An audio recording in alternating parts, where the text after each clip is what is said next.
Chris Mackowski of Emerging Civil War with my good friend Garry Adelman, and we are exploring Western battlefields for the American Battlefield Trust. And this was Garry's first time at Fort Donelson. Garry, what was it like to finally make it? I'm still digesting. This is so cool. There's not that many major Civil War sites. Hold on, let's not get run over. Okay, we're good. Too many major Civil War sites that I haven't been to yet, but this was one of them. This is my first time here, and there's a few things. First of all, the works are more substantial than I expected. The main view from the water battery is cooler and more beautiful than I expected, but it's really the intensity of the fighting. Hearing, the discussions about it, Greg Biggs, Chris White, Chris Mackowski really talking about it. It's much more of a fight than get Henry, get Donelson. It was substantial, and I was really happy to see all the land the trust has been able to preserve. So I give it a 10 so far, Chris. Yeah.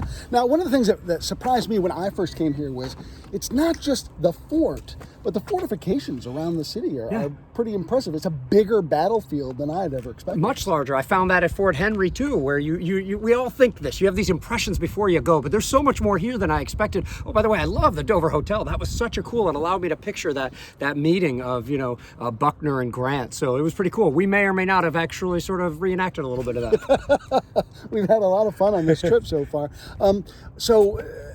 As far as what the trust has been able to do here, let's put in a little plug there for a moment, because they have been instrumental in preserving a lot of the stuff that's not part of the park proper.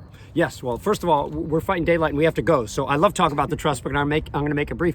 Almost 400 acres, and when I actually got to see the ground over on the Union right, the Confederate left, where most of the heaviest fighting took place, or all the heaviest fighting took place, I couldn't believe that we'd preserve that piece of ground, and since turned it over to the National Park Service. So it's been a great day here, great afternoon. You'll be able to see all our adventures on the Trust's Facebook page and YouTube page. We'll provide a link for that. Garry, I'm having a great time with you. Thanks for being with us. ECW rules.